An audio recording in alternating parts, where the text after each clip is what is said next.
Aujourd'hui, on plonge ensemble dans le parcours de Donald Trump, un homme qui a marqué le monde de l'immobilier. C'est un entrepreneur, un investisseur immobilier et même le président des États-Unis. Donald Trump a construit un empire immobilier qui, selon moi, a été fait de façon très questionnable. Oui, le parc immobilier que Donald Trump a créé est fascinant, mais c'est aussi une histoire pleine de leçons sur ce qu'on devrait faire ou ne pas faire en immobilier.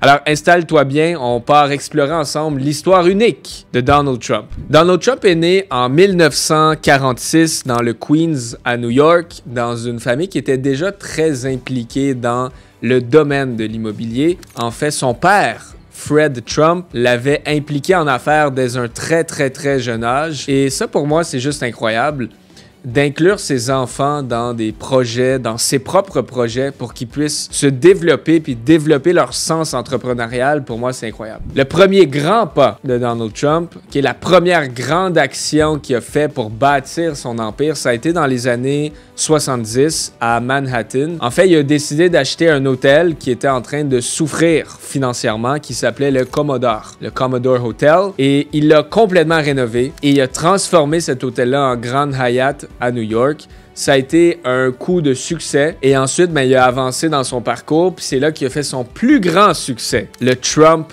Tower. Ce qu'il a fait à ses débuts, c'était un coup de maître. Et ça reflète même un côté admirable de son parcours d'investisseur immobilier, mais très vite, il va aussi se faire distinguer par des pratiques controversées qui, pour moi, vont complètement à l'encontre de mes valeurs. Spécifiquement, deux choses. La première chose, c'est son implication dans des affaires de discrimination. En 1972 ou en 1973, le gouvernement américain poursuit Trump et son père pour discrimination raciale. Et le gouvernement américain les accuse en fait de refuser de louer des appartements aux personnes de couleur. C'est tellement ridicule et complètement à l'encontre de mes valeurs. C'est moi personnellement, quand je loue mes appartements, je regarde même pas de quelle nationalité tu es. Pour moi, tu es un humain et ça finit là. Je veux juste m'assurer de faire une vérification de crédit pour s'assurer que tu as un bon crédit, c'est tout. Alors, le gouvernement américain, ce qu'ils ont fait, c'est une vraie histoire. Ils ont envoyé des agents infiltrés à son immeuble. Dans le fond, ce qu'ils faisaient, c'est qu'ils envoyaient par exemple un agent infiltré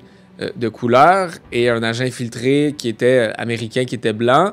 Et ils se sont vite rendus compte que l'équipe de Trump disait aux personnes de couleur qu'il n'y avait plus de place, alors qu'il y en avait pour les personnes qui étaient de couleur blanche américaine. Quand on a questionné les employés ont dit que c'était parce que c'était ça les ordres de leur patron, Trump. Pour moi, c'est clairement inacceptable. Vous savez que mes valeurs sont la transparence, l'égalité et la croissance. Et ce genre de comportement, c'est tout l'opposé de ce que je défends dans mes affaires. La deuxième chose que j'aime un peu moins du parcours de Trump, c'est justement en parlant de sa fameuse Trump Tower. C'est vraiment impressionnant, puis je suis toujours la première personne en fait à féliciter le succès des autres, surtout quand ça a été fait avec de bonnes valeurs. Le problème avec son emblème, le Trump Tower, ce qu'on sait moins, c'est que Donald Trump a utilisé des ouvriers immigrés, souvent sans papier, et ils étaient sous-payés pour économiser sur les coûts de construction. Et il y a même eu des allégations de conditions de travail difficiles. Je pense sincèrement qu'en tant qu'investisseur, on doit traiter ses employés et ses collaborateurs avec respect et dignité, parce que ce sont eux qui font vivre nos projets. Par exemple, si je me tourne ici vers le Québec, quand je regarde ici au Québec un gars comme Ray Junior Courtemanche, qui fait du développement immobilier similaire à Donald Trump. Tu sais, Ray m'a apporté dans sa voiture voir ses projets sur le terrain.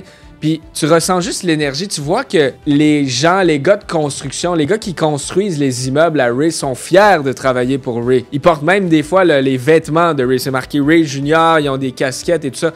Ils sont fiers. Et ça, c'est bâtir quelque chose avec de bonnes valeurs. Mais pas comme Donald Trump de profiter de personnes vulnérables qui viennent d'immigrer au pays. Ça, pour moi, c'est inacceptable. Après tout, en 2015, Trump a fait le grand saut en politique et il a annoncé sa candidature à la présidence des États-Unis. Sa campagne électorale a attiré l'attention mondiale et s'est même fait élire en tant que président. Ça peut sembler être un exploit et ce l'est. C'est pas n'importe qui peut devenir président des États-Unis. Mais pour moi, c'est une autre leçon. Être audacieux dans la vie, oui, mais sans compromettre nos valeurs fondamentale. L'histoire de Donald Trump, c'est celle d'un homme qui n'a jamais eu peur de prendre des risques, mais qui, à mon avis, a souvent fait passer ses ambitions avant l'éthique et le respect des autres. Dans notre monde, que ce soit dans l'immobilier ou ailleurs, l'intégrité est primordiale selon moi. Et c'est ce qui me tient à cœur dans tout ce que je fais, de préserver la transparence, la famille, la croissance, dans le respect des autres. Alors, gardons à l'esprit que le succès ne signifie rien si tu ne respectes pas tes valeurs qui te définissent. Merci d'avoir suivi cette vidéo. Dites-moi en commentaire ce que vous pensez de cette histoire. Pour moi, l'histoire de Trump nous montre qu'il faut toujours rester fidèle à nos valeurs, même en visant haut. Abonnez-vous à ma page pour plus de vidéos comme ça, pour qu'on puisse explorer plus de personnes inspirantes.